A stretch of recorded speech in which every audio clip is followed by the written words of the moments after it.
벌써 ASTD 2013년 아이스의 마지막 날입니다. 오늘로써 그 대장정의 막을 내리고 랩업하게 되는데요. 마지막 세 번째 기조 강연자는 들어보신 분들도 계실 겁니다. 리즈 와이즈먼이라고 하는 분인데요. 이분이 기조 강연을 해주셨습니다.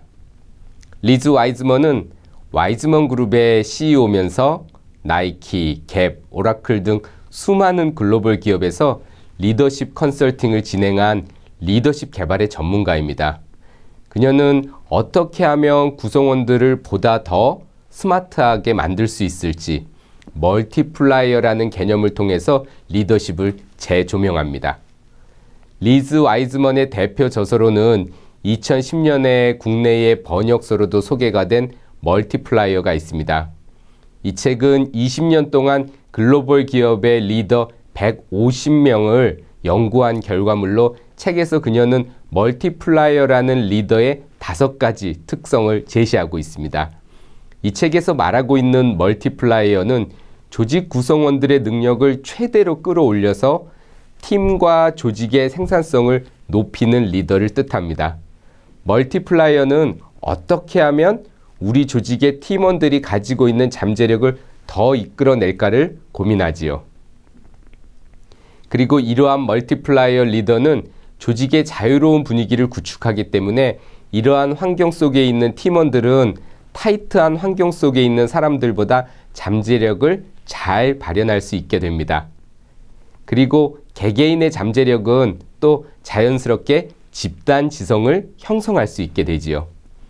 멀티플라이어와 구별되는 리더로는 디미니셔가 있습니다. 최근에 이분이 한국에 와서 인터뷰를 한 내용을 보시면 디미니셔라고 불리는 리더는 자신을 위해 일하는 직원들의 능력을 제대로 활용하지 못하고 있다고 얘기합니다. 훌륭한 아이디어를 가지고 있어도 디미니셔 아래에서 이러다 보면 언제나 망설이고 안전한 방식으로만 일하게 되고 보수적인 태도를 취하게 되지요. 반대로 멀티플라이어는 사람들의 천재성과 강점 그리고 아이디어를 발견하고 그것을 활용할 줄 압니다. 그럼 구체적으로 멀티플라이어와 디미니셔의 차이점은 무엇인지 한번 상호 비교해 볼까요? 두 리더는 확실히 구분되는 개념을 가지고 있습니다. 그럼 하나씩 살펴보시죠. 먼저 디미니셔는 제국 건설자, 폭군, 전지전능자, 결정자, 간섭자와 같은 컨셉으로 소개가 되고 있는데요. 디미니셔는 조직의 지성과 능력을 오히려 없애고 리더가 팀원을 일일이 통제하는 것이 더 생산적이라고 주장합니다. 그래서 폭군처럼 독단적으로 결론을 내리고 조직을 운영하지요. 이렇듯 디미니셔가 진두지휘하는 조직은 리더가 팀과 조직의 지혜, 창의성을 고갈시키기 때문에 우왕좌왕하고 결코 성공 사례를 만들어내거나 최고의 결과물을 얻지 못하게 됩니다. 반면에 이와 대비되는 멀티플라이어는 세상에 있는 사람들 또 우리 조직의 구성원들을 더 훌륭하고 똑똑하게 만들고 조직 구성원으로부터 지성과 능력을 더 부활시키고 이끌어냄으로써 조직의 성과를 창출하는 리더를 의미합니다. 멀티플라이어는 재능자석, 해방자, 도전자, 토론 주체자, 투자자라는 5가지 주요 특성을 지니고 있는데요. 단어가 다소 생소하시죠? 관련해서 뒤에서 자세히 소개해 드릴 텐데요. 그래도 짧게 하나씩 개념을 짚어보면 먼저 재능자석은 재능 있는 사람을 모으고 활용해 최대한의 기여를 이끌어내는 멀티플라이어의 첫 번째 특성을 의미합니다. 또 해방자는 단어에서 느껴지듯이 팀원들이 해방자처럼 자유롭게 일을 할 수 있는 일터 환경을 만드는 리더이지요. 그리고 이러한 환경 속에서 재능을 마음껏 발휘하게 하는 기회를 제공하는 도전자라는 개념도 있습니다. 다음으로는 토론을 통해서 가장 합당하고 가장 타당한 결정을 할 수 있도록 하기 때문에 토론 주체자라고도 얘기를 하고요. 마지막으로 투자자라고도 합니다. 리더는 구성원들에게 결과를 만들어낼 주인의식을 심어내고 궁극적으로 성공할 수 있도록 투자하기 때문입니다.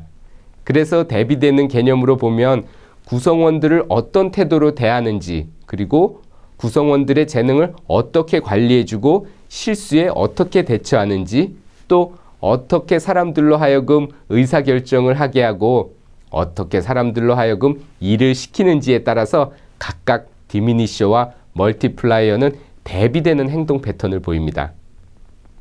몇 가지 예를 들어보면 디미니셔는 조직 구성원들이 나 없이는 아무것도 못한다고 생각하고 대하죠. 하지만 멀티플라이어는 조직 구성원들에게 믿음을 가지고 있기 때문에 우리 팀원들은 똑똑함으로 해낼 것이라고 생각합니다. 또 조직 구성원들이 실수를 했을 때도 디미니셔는 구성원들을 비난하지만 멀티플라이어는 그보다는 실수의 원인이 무엇일까를 생각해서 팀원으로 하여금 우리의 리더는 우리를 신뢰하는 사람이구나 하는 인식을 심어주게 됩니다. 그럼 지금부터는 멀티플라이어의 5가지 특징을 하나씩 자세히 짚어보도록 하겠습니다. 첫 번째로는 인재를 끌어당기고 최대한 활용하는 재능 자석입니다. 재능 있는 인재를 선발하고 인재가 가진 타고난 재능을 발굴하고 그것을 최고의 수준으로 끌어올려서 조직에 기여하게끔 만드는 리더이지요. 이런 리더는 업무 과정을 통해 주변 사람들을 성장시키고 함께 성공을 성취하기 때문에 사람들이 그 주변에 몰려들게 됩니다. 즉, 재능 자석은 인재를 끌어당기는 선순환적인 특성을 지닌 리더를 의미합니다. 두 번째로는 해방자입니다. 해방자는 일할 의욕을 갖게 하는 작업 환경을 만들어줍니다. 해방자의 3가지 실천 사항은 첫 번째, 더 좋은 생각과 더 좋은 행동이 생성되는 일할 공간을 만들어주고요. 두 번째, 그 공간 속에서 해방자처럼 편안하면서도 열성적인 분위기를 만들어줍니다. 그리고 세 번째, 그렇게 편안한 분위기가 형성된 환경에서 팀원 각자가 지닌 최고의 생각을 이끌어내고 동시에 최선을 요구하는 치열한 환경을 만들어주지요. 이렇듯 해방자는 최고의 생각을 요구하는 열성적인 분위기를 형성합니다. 세 번째로는 도전자입니다. 멀티플라이어는 사람들에게 기회를 보여주고 도전에 맞서게 해서 성취에 대한 믿음을 만들어내지요. 이렇게 해서 자신과 팀이 현재 수준을 넘어서 계속해서 도전하도록 합니다. 도전자는 먼저 집단의 의지를 만들어내고 능동적인 조직 환경을 구성함으로써 조직 구성원의 능력 및 업무 효율을 최대한으로 이끌어내며 팀원 개개인이 지적 에너지를 발산할 수 있도록 합니다. 궁극적으로 도전자는 팀원들이 여러 가지 다양한 기회를 알아보고 보다 상위의 도전을 할 수 있도록 격려하는, 즉 방향을 정해주기보다는 방향이 정해지는 환경을 만들어주는 리더의 모습을 의미합니다. 멀티플라이어의 5가지 특징 중에 4번째는 토론 주체자입니다.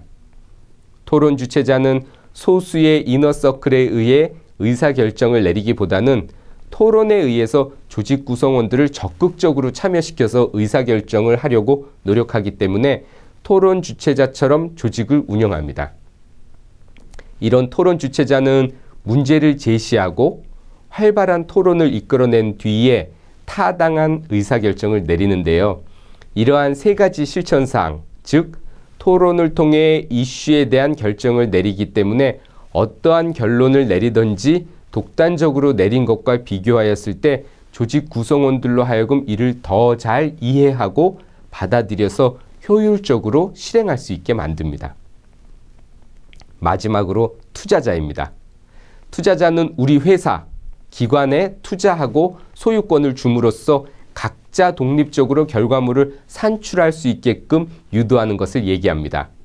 소유권을 갖기 위해서 누가 결정권을 갖는지를 명확히 해서 최종적인 목표에 대해서도 책임을 지게 하고요. 대신에 그에 따른 결과물을 만들 수 있도록 자원을 투자하지요. 가르치고 격려하고 지원하고 그래서 궁극적으로 그 사람한테 책임을 부여하긴 하지만 동시에 결과물에 대한 소유권도 부여함으로써 투자자의 개념을 부각시킨 그런 리더십이라고 볼 수 있겠습니다. 이런 멀티플라이어, 사실은 누구나 되고 싶은 리더십 상이기도 한데요. 이번에는 어떻게 하면 이런 멀티플라이어가 될 수 있을까에 대한 부분입니다. 첫 번째는 양극단에 집중하도록 하게 하는데요.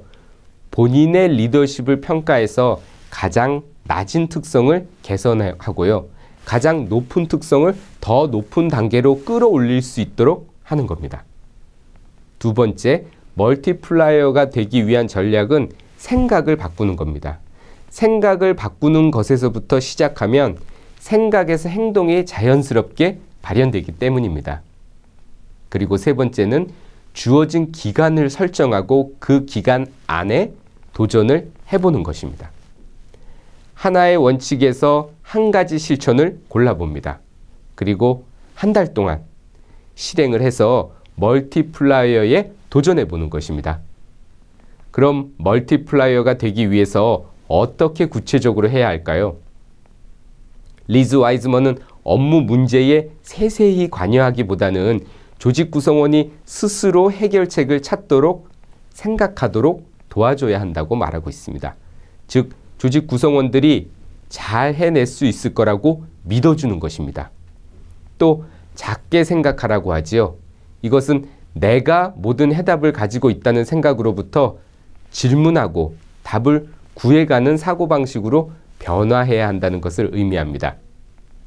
이렇듯 오늘 기조 강연에서 리즈 와이즈먼이 피력하고자 했던 멀티플라이어라는 리더십은 결국 우리 구성원들의 집단 지성을 창출해서 조직의 성과로 연동시키기 위한 하나의 메시지라고 볼 수 있습니다. 그런 실천 방안으로서 개별 리더들이 갖추어야 하는 몇 가지 특징을 저희한테 제시한 거지요. 금년도 ASTD 2013년 아이스 세 분의 기조 강연자가 있었는데요. 결국에는 일맥상통하는 내용이라고 볼 수 있겠습니다. 조직의 학습 문화, 창조성, 그리고 그런 것들이 이루어지기 위한 각 개별 리더들이 갖춰야 할 특징으로서 금년에 세 가지 기조 강연을 마무리하고 정리하게 되었는데요. 문제는 ASTD는 지금 여기서 끝이 나지만 저희는 이제부터 시작이라는 것입니다.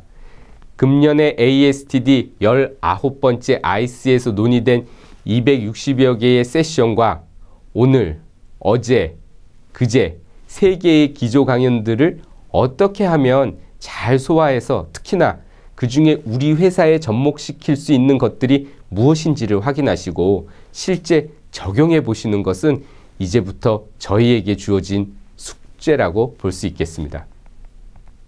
각자가 ASTD 아이스에서 얻는 회사가 필요로 하는 부분들을 잘 취사 선택하셔서 소기의 목적을 달성하실 수 있기를 바랍니다. 고맙습니다.